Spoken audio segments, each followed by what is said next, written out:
ஆயுர்வேதம் ஒரு பொக்கிஷம் நம் ஆயுள் நீட்டக்கும் அற்புதம்.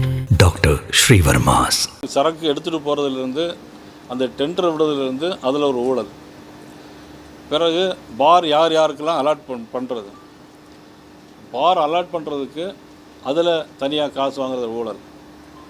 இப்படியாக டாஸ்மாக் வந்து ஒரு வகையில் மக்கள் நல்ல சாராயம் குடிக்கட்டும் அப்படின்னு பண்ணால் கூட ஒரு வகையில் தமிழ்நாடு அரசாங்கத்துக்கு வருமானம் வருது அப்படின்னு நினச்சிக்கூடிய ஒரு சூழ்நிலையிலையும், ஆனால் இது மிகப்பெரிய ஒரு ஊழல் யாருக்கு அப்படின்னா அது திமுகவினருக்கு தேர்தல் செலவுக்கு பணம் சேர்க்குற அளவுக்கு 1000 கோடி ரூபாய்க்கு மேலே ஊழல் நடக்கிறது. இன்றைக்கி என்ஃபோர்ஸ்மெண்ட் இன்றைக்கி வந்து கண்டுபிடிச்சி இன்றைக்கி எஃப்ஐஆர் போடப்பட்டிருக்குன்னா இந்த ஊழல் இன்றைக்கி அதனுடைய பின்னணியில் யாரெல்லாம் இருக்கிறாங்கன்னாக்கி இன்றைக்கி ரித்தீஷ் அப்படிங்கிறவர் இருக்கார்.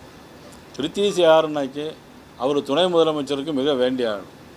ஆனால் இன்றைக்கி பிடிக்க போனால் இன்றைக்கி அவரே இல்லை. அது அரசாங்கமே, தமிழக அரசாங்கமே அவரை லண்டனுக்கு அனுப்பிட்டதாக சொல்கிறாங்க. இதில் ரித்தீஷுடைய பின்னணியில் இன்னும் நிறைய பேர் இருக்கிறதாக வேறு சொல்கிறாங்க.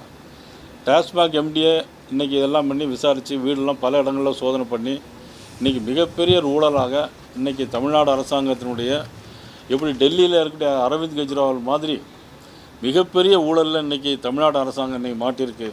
அதெல்லாம் பற்றி உங்களுக்கு சொல்லத்தான் இன்றைக்கி இந்த பத்திரிகை இன்றைக்கி வச்சுருந்தோம். இன்றைக்கி அதாவது டாஸ்மாக்கு போக்குவரத்து டெண்டரில் ஒதுக்கீடு யார் யாருக்கெல்லாம் ஒதுக்கீடுங்கிறதுல அதுலேயும் மிகப்பெரிய ஊழல். பார் அலாட்மெண்ட்டில் அந்த பணம் வந்து அரசாங்கத்துக்கு வர்றதில்லை, ஒரு குறிப்பிட்ட நபருக்கு கொடுக்குறாங்க. அவங்க திமுக கட்சிக்காரங்களுக்கு கொடுக்குறாங்க.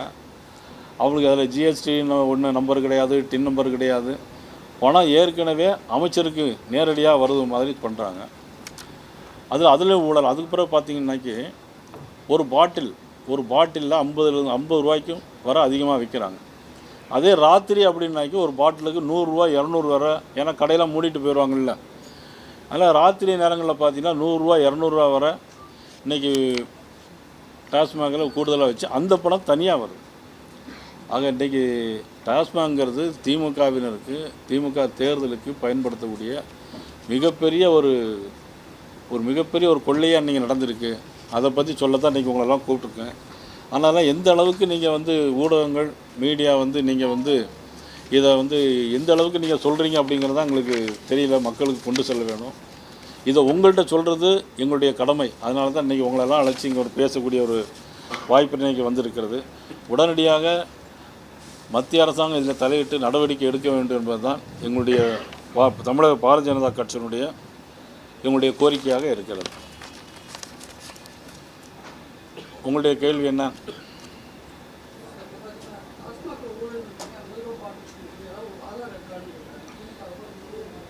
இதை போட்டது என்ஃபோர்ஸ்மெண்ட் டைரக்டர் இல்லை. எந்த விதம் ஆதாரம் இல்லாமல் யாரும் உள்ளே நுழைய முடியாது. இது மாநில விஜிலன்ஸ் டிபார்ட்மெண்ட் முதல்ல நுழைஞ்சு அவங்க இது நடவடிக்கை பிறகு தான், ரெண்டாவது தான் இதில் போயிருக்காங்க.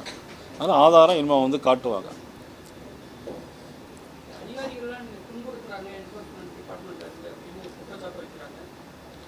எந்த அதிகாரிகளையும் யாரும் துன்புறுத்த முடியாது. என்ன காரணம் என்ன நடந்தது அதிகாரிகள் ஏன் அப்படின்னாக்கினா, இந்த அதிகாரிகள்லாம் அரசாங்கத்துக்கு உடந்தையாக இருந்து அவங்களுக்கு பணம் சம்பாத்தியம் பண்ணி கொடுக்கக்கூடிய ஒரு ஏஜெண்ட் மாதிரி இருந்திருக்காங்க. அதை விசாரிக்கிறதுக்கு செய்வாங்க. அவ்வளோதான்.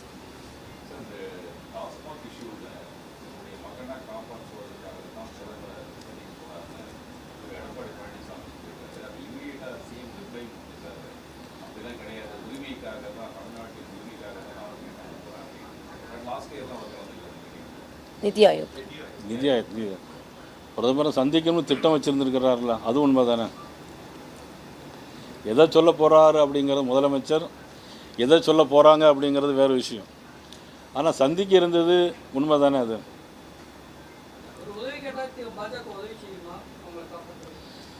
தமிழ்நாடு மக்களுடைய நலன் கருதி தமிழக முதலமைச்சர் மதிப்புக்குரிய ஸ்டாலின் அவர்கள் என்ன உதவி கேட்டாலும் மத்திய அரசாங்கம் அதற்கு உதவி செய்யும்.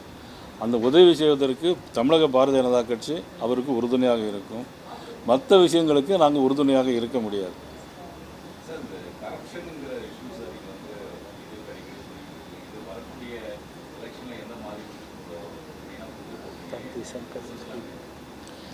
இன்றைக்கி தேர்தலை பொறுத்த மட்டும் 1 வருஷம் இருக்குது. அதாவது என்னென்னா, இப்போ வந்து ஒரு ஒரு விளக்கு வந்து பிரகாசமாக எரியும். எப்போ எரியும்னா அது அவனுடைய இதில் போது அது மாதிரி இப்போது திமுகவுடைய கூட்டணி வந்து ஸ்ட்ராங்காக இருக்கிறது போலையும் ஒரு பிரகாசமான இருக்கும் போலையும் ஒரு மாயை, இது ஒரு காணல் நீர் என்னை பொறுத்த மட்டும். நிச்சயமாக மக்களுக்கு நிறைய பாதிப்பு இருக்குது. இப்போ கூட நான் நேற்று முன்தினம் அறிக்கை விட்டுருந்தேன், மின் கட்டணத்தை கூட்ட போகிறாங்க. அதாவது அறிவிப்பு இல்லாமலேயே 6% மின் கட்டணத்தை வருஷம் கூட்டிக்கிட்டே இருக்காங்க. இப்போ மீண்டும் இப்போ கூட்டுறதுக்காகத்தான் திட்டம் போட்டிருந்தாங்க. இப்போ அமைச்சர் ஒருத்தர் சொல்லியிருக்கிறாங்க, நாங்கள் கூட்ட மாட்டோம் அப்படின்னு சொல்லியிருக்காங்க. சொத்து வரி பார்த்திங்கன்னா அதை விட பன்மடங்கு கூட்டியிருக்கிறாங்க.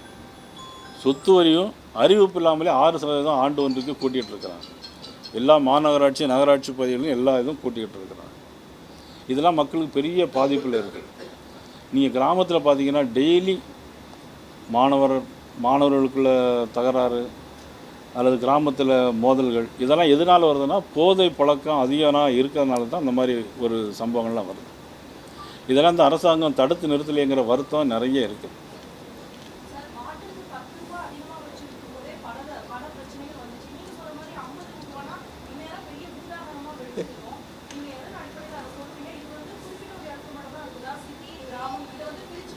இது எல்லா கடையிலுமே ராத்திரி 10 மணிக்கு மேலே கடையை பூட்டிடுறாங்க.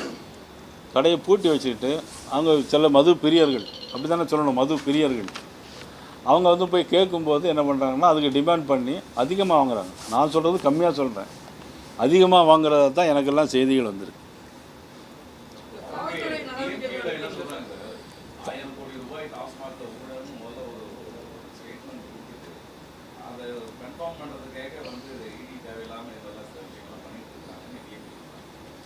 அவங்க பின்ன என்ன சொல்லுவாங்க, அவங்க ஈடினாலே இப்போ ரொம்ப கிடிக்கு இப்படி மாதிரி தான் பயந்துகிட்டு இருக்காங்க. எல்லோரும் ஈடிங்கிற வார்த்தையை கேட்டாலே இன்றைக்கி திமுகவில் யாருக்குமே தூக்கம் வர்றதில்லை.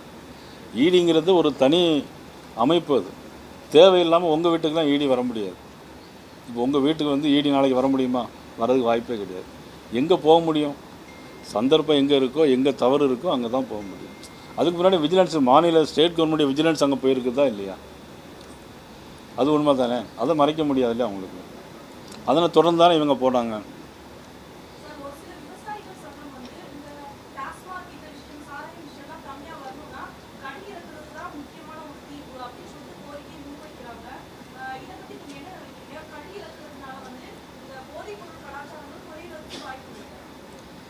அதாவது கல் இறக்குறது வந்து என்னென்னா கல்லுலேயும் அதுலேயும் அதுவும் போதை இருக்குது. ஆனால் அது வந்து என்னென்னா என்ன சொல்லப்போனால் அது உடம்புக்கு நல்லதும் கூடாது. யாரோ கேட்குறேன், நீங்கள் என்ன இப்போ அதுவும் போதைப் பொருள் தானே உடம்பு நல்லதான்னு கேட்டாங்க. சில பேர் ஜாண்டிஸுக்கு கூட அதை வந்து மருந்தாக கூட பயன்படுத்துவாங்க. எங்கள் தென் மாவட்டங்கள் என்ன பண்ணுவாங்கன்னா அந்த சுண்ணாம்பு இல்லாமல், அந்த கலையத்தில் சுண்ணாம்பு இல்லாமல் அப்படி டைரெக்டாக அந்த சாறு பாலையை சீவி விழும். அதில் வெங்காயம் அப்புறம் சீரகம் ஏதோ சம்திங் போட்டு துணியை போட்டு கெட்டி போட்டுருவாங்க. அது கெட்டி போட்டு அது நல்ல ஃபெர்மெண்ட் ஆகிறதுக்கு முன்னாடி, நல்ல ஃபெர்மெண்ட் ஆச்சுன்னா ஃபுல் இதாகிடும், ஒரு மாதிரி கேஸ் எல்லாம் வந்துடும். அது ஃபெர்மெண்ட் ஆகிறதுக்கு முன்னாடியே அது சாப்பிட்டா உடம்புக்கு நல்லதுன்னு கிராமத்தில் சொல்லுவாங்க. உங்களுக்கு தெரிஞ்சிருக்கும், எனக்கு தெரியும். அது வந்து போதை அளவு வந்து டாஸ்மாகோட அதில் ரொம்ப குறைவு.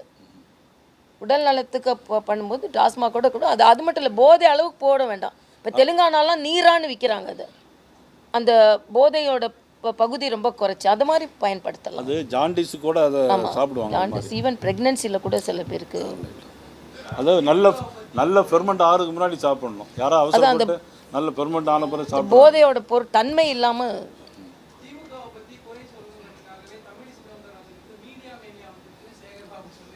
நீங்களே சொல்லுங்கள், அரக்கோணத்தை பற்றி கேட்டாங்க, நீ சொல்லுங்கள்.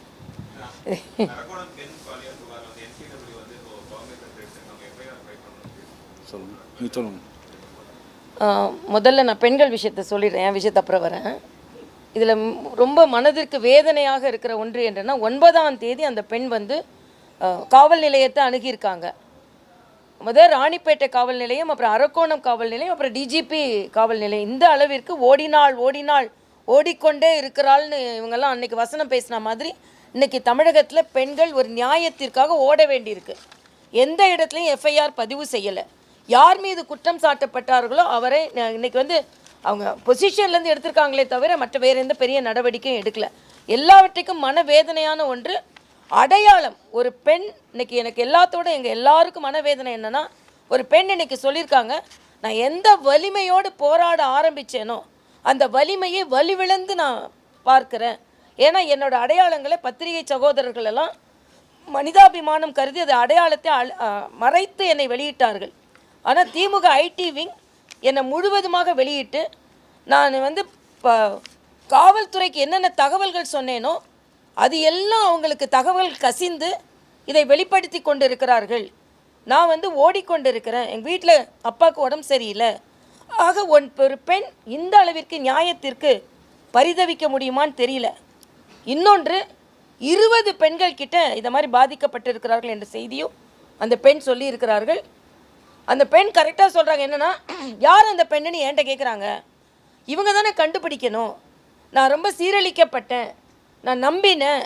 ஆக ஒரு பெண், அதாவது பொள்ளாச்சி விவகாரத்தில் நாங்கள் பெண்களின் அடையாளங்களை மறைத்தோம், எங்களால் தான் நீதி கிடைத்தது என்று சொல்லி கொண்டிருப்பவர்கள், அது வழக்காடு மன்றத்தோட அது சாதனை. அது ஆனால் அதற்கெல்லாம் தங்கள் சாதனை என்று சொல்லிக் கொள்பவர்கள் இன்று பெண்கள் பாதுகாப்பற்ற நிலை அரக்கோணம் எந்த அளவிற்கு தமிழகத்தில் அரக்க குணம் பெண்களுக்கு எதிராக நடந்து கொண்டிருக்கிறது என்பதை அரக்கோணம் நிரூபித்து கொண்டிருக்கிறது என்பது தான் எங்களது தாழ்மையான கருத்து.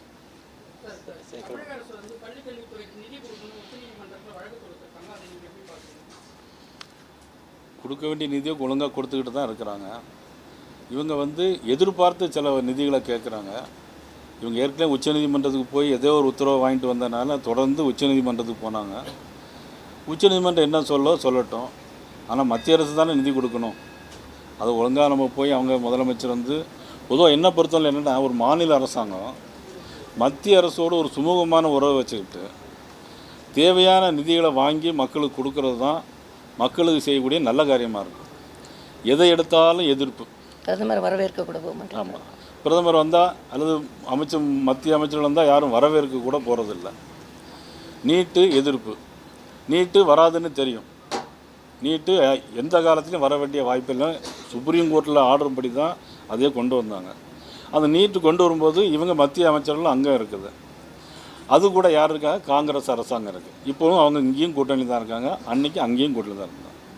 சரி, இந்த நீட்டு வந்து இன்னும் கோர்ட்டில் உச்சநீதிமன்றத்தில் நிலுவையில் இருக்குது.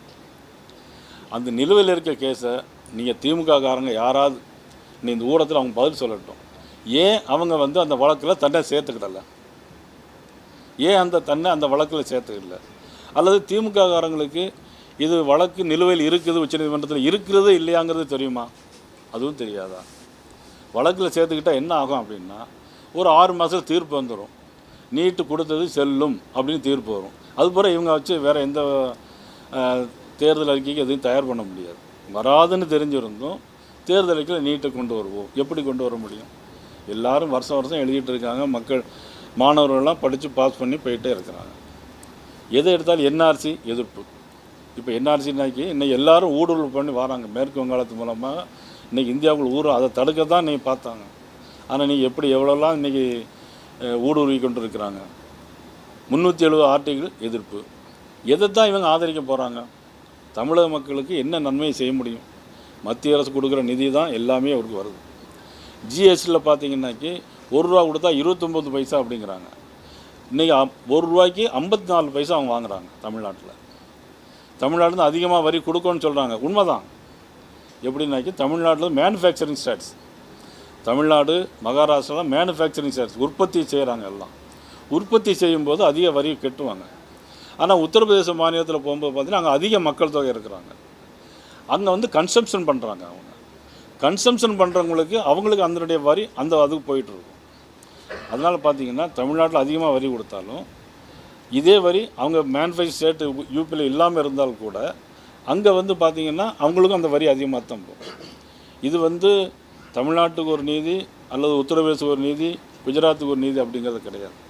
ஆந்திராவில் எப்படி நடக்குதோ அதே மாதிரி தான் தமிழ்நாட்டில் நடக்குது.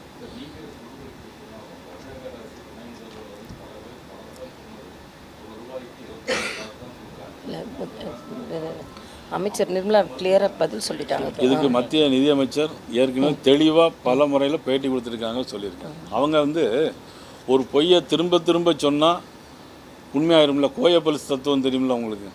ஒரு பொய்யை திரும்ப திரும்ப சொன்னால் அது சொல்லிக்கிட்டே இருங்க. பொய்யை தான் சொல்கிறாங்க. நீட் வராது உங்களுக்கே தெரியும். நீட் வராதுன்னு உங்களுடைய மனசாட்சிக்கே தெரியும். ஆனால் என்ன பண்ண முடியும்? அவங்க நீட்டு கொண்டு வருவோங்கிறாங்க. எப்படி ஆளுநர் அதை ரெக்கமெண்ட் பண்ண முடியும்? ஏற்கனவே அதிமுக அரசாங்கம் ஒரு தீர்மானம் கொண்டு வந்து அது ஆளுநர் வந்து மதிப்புக்குரிய நம்ம ஜனாதிபதிக்கு அனுப்பிவிட்டு அவங்க ரிஜெக்ட் பண்ணிட்டாங்க. ஏன்னா சுப்ரீம் கோர்ட் உத்தரவை இது பண்ண முடியாதுங்கிறதுனால அவங்க ரிஜெக்ட் பண்ணிட்டாங்க. அது ரிஜெக்ட் பண்ணி 5 வருஷம் ஆச்சு. இவங்க 5 வருஷமாக நான் நீட்டு கொண்டு வருவோன்னு சொல்லி பண்ணால் எப்படி அதில் முடியும்? இதை மாதிரி தான்.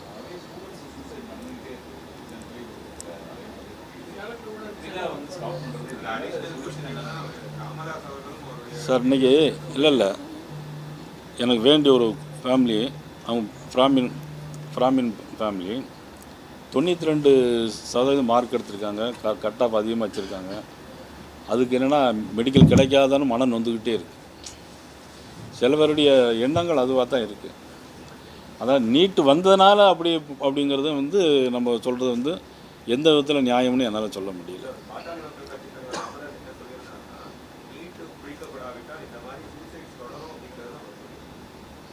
அவர் அப்படி சொல்லலாம், ஒரு தலைவர்லாம் அப்படி சொல்லக்கூடாது. நீட்டு தொடரும் அப்படின்னு, நீட்டு வராதனால அப்படி தொடரும்னு சொல்லி ஒரு தலைவர் அப்படிலாம் சொல்கிறது அது சரியானு எனக்கு தெரியல. அது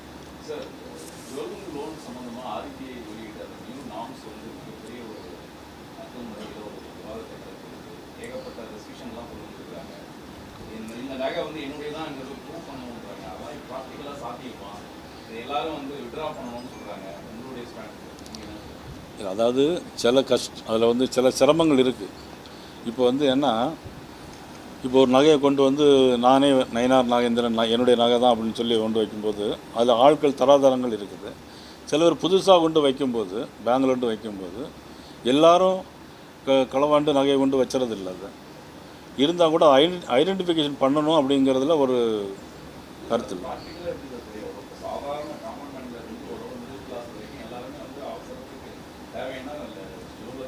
எல்லாத்துக்கும் கிடையாது.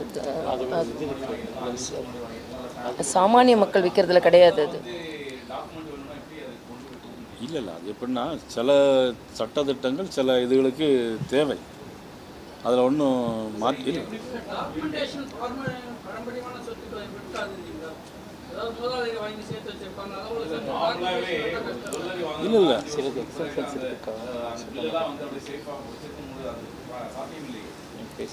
எப்படின்னா அவங்க சில கொண்டு வந்திருக்காங்க. அது எதுக்குன்னு விழாவாரி உள்ளே போய் பார்த்தா தான் நமக்கு தெரியும். இல்லை நான் அதை வித்ட்ரா பண்ண வலியுறுத்த முடியாது. என்ன அதில் சரத்துகள் என்ன, அது என்ன ஈஸி பார்க்கலாம்.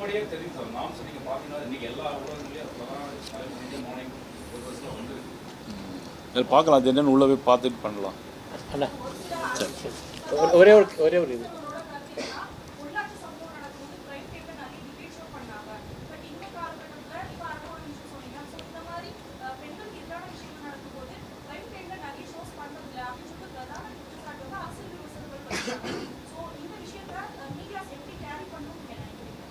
இல்லை மீடியா நீங்கள் தான் அது பெரிய ஒரு சின்ன விஷயத்தை பூதாரமாக பண்ணுறீங்க.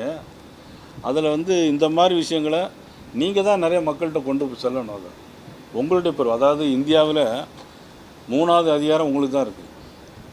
ஜனாதிபதி, பிரைம் மினிஸ்டர், அதுக்கப்புறம் யாருன்னா நீங்கள் தான். நாட்டை ஆளக்கூடியவங்க நீங்கள் தான். ஒரு செய்தியை கொண்டு செல்வது நீங்கள் தான். செய்தியை இருட்டடிவு பண்ணுறதும் நீங்கள் தான். அது உங்கள் கையில் தான் இருக்குது.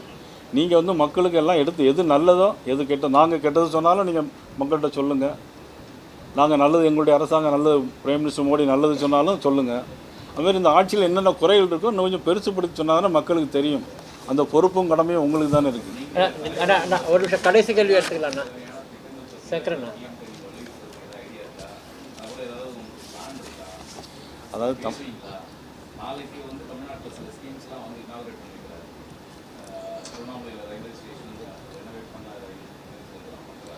ஏற்கனவே நிறைய திட்டங்களை தந்துட்டு இருக்கிறாங்க. நீங்கள் வந்து பார்த்தீங்கன்னா எல்லா ஸ்கீம்ஸும் தமிழ்நாட்டுக்கு வந்துகிட்டே இருக்குது. நான் சொன்னதில் ஜிஎஸ்டியில் வந்து இல்லை இருக்கட்டும் பரவாயில்ல. ஜிஎஸ்டி அதாவது நிறைய கேள்வி கேட்டால் தான் ஏதாவது உங்களுக்கு கிடைக்கும், உங்களுக்கு டிப்ஸு கிடைக்கும். அதை வச்சு இன்னைக்கு பெருசாக போடுவாங்க. அதை ஜிஎஸ்டியில் 54% நான் சொன்னேன் இல்லையா, அந்த 50% தான் நீங்கள் 4 வழிச்சாலை ரோடு போடணும். மேம்பாலங்கள் கட்டணும், மோடி ஸ்கீம் வீடு கொடுக்கணும். இந்த மாதிரி எல்லா ஸ்கீம்ஸும் மத்திய அரசு திட்டமும் இந்த 50% தான் நாடு முழுக்க கொடுக்க வேண்டியிருக்கு. அதனால் தமிழ்நாட்டுக்கு என்ன திட்டங்கள் வேணுமோ இன்னும் திட்டங்கள் 2026 பிறகு இன்னும் நிறைய திட்டங்கள் வரும்.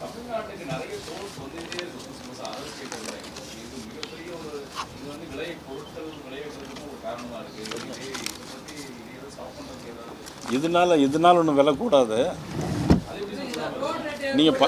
நீங்கள் பார்த்தீங்கன்னா நீங்கள் எதையாவது மோட்டார் வெஹிக்கிள் ஏதாவது வாங்கின ஏதாவது இப்போல்லாம் முந்தி ஒரு சைக்கிள் வச்சுருந்தாங்க ஒரு வீட்டில். இப்போ எங்கேயுமே சைக்கிள் கிடையாது. இப்போ எக்ஸசைஸ் பண்ணுறது இல்லை. முன்னால் உழைக்கிறது சைக்கிள் வச்சுருந்தோம், இப்போ எக்ஸசைஸ் பண்ணுறதுக்கு சைக்கிள் வச்சுருக்கோம். முன்னால் வீட்டுக்கு ஒரு கார் இருந்துச்சு, இப்போ வீட்டுக்கு 4 கார். யாராவது குறைச்சிருக்காங்களா?